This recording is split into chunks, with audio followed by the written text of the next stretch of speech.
नमस्कार, मैं रघुनाथ प्रसाद आज चर्चा कर रहा हूं श्री नीतीश कुमार जी की। एक वीडियो मैंने जारी किया था श्री लालू प्रसाद यादव जी के लिए, जिनमें मैंने चर्चा की थी कि क्यों वे अपरिहार्य हैं सामाजिक न्याय की राजनीति के लिए, और कुछ भी आरोप उन पर लगे लेकिन लोग उन्हें सामाजिक न्याय का मसीहा आज भी मानते हैं। इसी तरह बिहार के एमपी में श्री नीतीश कुमार जी भी अपरिहार्य हैं सामाजिक न्याय के लिए। 2020 में भारतीय जनता पार्टी ने अप्रत्यक्ष रूप से श्री चिराग पासवान जी के नेतृत्व वाली पार्टी के द्वारा चिराग मॉडल चलाया।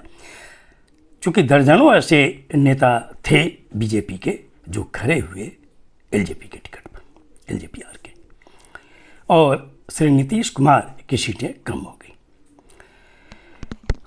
इनके कद को छोटा करने का प्रयास भारतीय जनता पार्टी लंबे समय से कर रही है।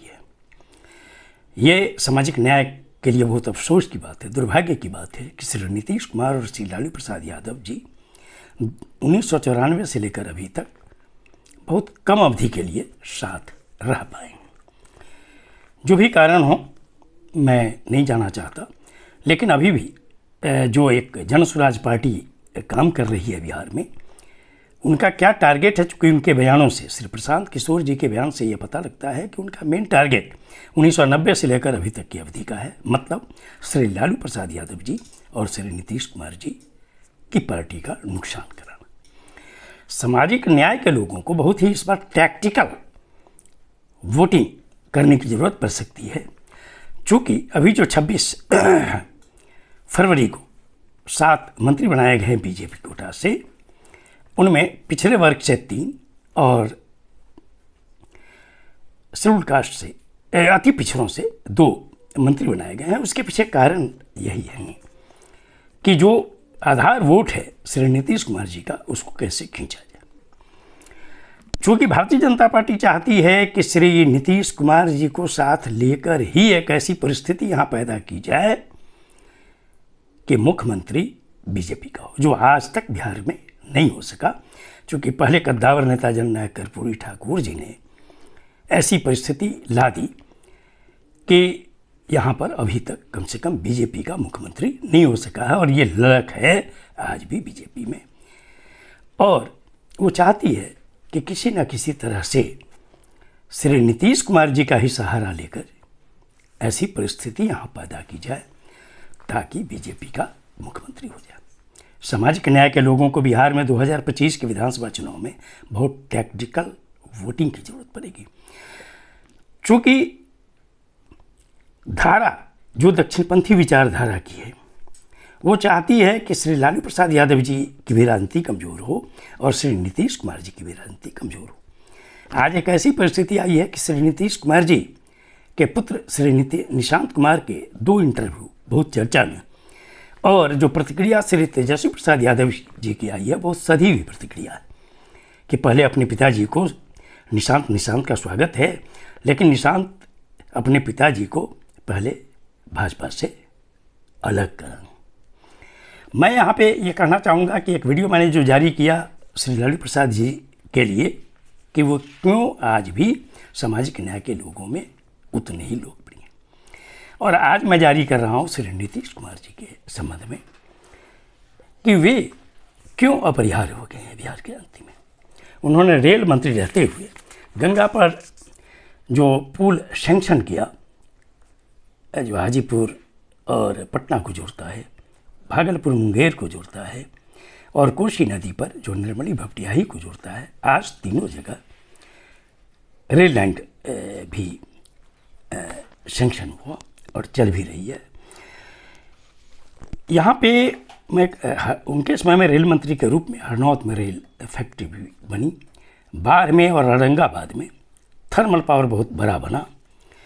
उन्होंने रेल मंत्री के रूप में बिहार के सभी मीटर गॉज लाइन को सैंक्शन कर दिया बीजी के रूप में, ताकि बाद की आने वाली कोई भी सरकार हो कुछ राशि दे दी गई कि वो योजना चलती रही। और एक बहुत इम्पोर्टेंट कदम था उनका कि रेलवे में ग्रुप सी और डी के पोस्ट के लिए इंटरव्यू का सिस्टम उन्होंने समाप्त कर दिया। अल्प अवधि के लिए वो सरफेस ट्रांसपोर्ट मिनिस्टर भी थे, जिसमें उन्होंने बहुत बड़ी संख्या में न केवल बिहार वरन देश में भी बहुत से नेशनल हाईवे सैंक्शन किए। और रेलवे में मैं ये कह रहा था कि हाजीपुर में जो ईस्ट सेंट्रल रेलवे काम कर रहा है, ऐसे कई जोन बनाए गए, पूरे देश में कई DRM के पोस्ट क्रिएट की गए, ये बहुत बड़ी उपलब्धि थी। एग्रीकल्चर के रूप में उन्होंने रिसर्च सेंटर बनाया, मखाना का, केला का, लीची का, आलू का। पटना में CSIR का बना केंद्र। इन्होंने बिहार में IIT सैंक्शन करवाया। पटना में एम्स और दरभंगा में एम्स, उनमें सबसे बड़ी जो भागीदारी है वो श्री नीतीश कुमार जी की है। बिहार पटना इंजीनियरिंग कॉलेज को NIT का दर्जा मिला। बोधगया में एम्स IIM खुला, ये उनकी थी।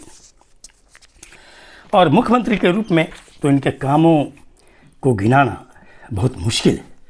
इन्होंने 2005 में सत्ता में आने के बाद, चूँकि 90 से लेकर 2005 तक की अवधि में श्री लालू प्रसाद यादव जी और श्रीमती राबड़ी देवी जी ने शासन किया। इस रिजीम का भी श्री प्रशांत किशोर जी की आलोचना करते हैं। और 2005 से जो श्री नीतीश कुमार जी हैं, 10 महीने की अवधि को छोड़कर, तो इस अवधि की भी श्री प्रशांत किशोर जी आलोचना करते हैं। अभी जो मंत्री साथ बनाए गए हैं, बीजेपी की भी क्या सोच है, ये सोचने की बात है। इनका जो लड़कियों के लिए साइकिल योजना थी, पोशाक योजना थी, उसको पूरे देश ने करीब करीब अडॉप्ट कर लिया है और इसने उड़ान भराई है बच्चियों को, और बच्चियों में शिक्षा बहुत बढ़ी है। मैट्रिक, इंटर, ग्रेजुएशन लड़कियों को और कमज़ोर वर्ग के बच्चों को प्रोत्साहन राशि दी जाती है। फर्स्ट डिवीज़न करने वालों को, सेकंड डिवीज़न करने वालों को। हर जिला में SC ST के लिए जो अम्बेडकर छात्रावास की बात है, जो पहले थे, अब जहाँ जहाँ नहीं थे वो श्री नीतीश कुमार जी ने कराया। अन्य अत्यंत पिछड़े वर्गों के लिए जो छात्रावास जननायक कर्पूरी ठाकुर के नाम पर हैं, वो भी करीब करीब पूरे राज्य में सैंक्शन हो गया, बहुत बन भी गए। और पिछड़े वर्गों के भी छात्रावास बने हैं। BPSC UPSC में PT पास करने वालों को मेंस और इंटरव्यू की तैयारी के लिए 50,000 और 1 लाख रुपए की प्रोत्साहन राशि दी जा रही है। सभी वर्गों की लड़कियों को और कुछ वर्गों के लड़कों को भी। हर गांव और टोलों को सड़क की सुविधा दी गई। हर घर नल और हर नल में जल की सुविधा दी गई। जीविका दीदी की योजना तो भारत सरकार भी अडॉप्ट की है दूसरे नाम से। लाखों शिक्षकों की नियुक्तियां यहाँ हुई है। पंचायत से लेकर थाना, ब्लॉक, अंचल, जिला, अनुमंडल, सभी के भवन बहुत अच्छे बने हैं। सभी जगह वाहनों की सुविधा काफ़ी बड़ी है और हर नदी पर लगभग पुल बने हैं, जिससे दुनिया कम हुई है। यातायात की सुविधा पूरे राज्य में बढ़ी है। हर जिला से पटना की दूरी 5 घंटे 6 घंटे पर ला दी गई है। कई विश्वविद्यालयों का गठन हुआ है, खासकर चाणक्य लॉ यूनिवर्सिटी तो बहुत इम्पोर्टेंट है।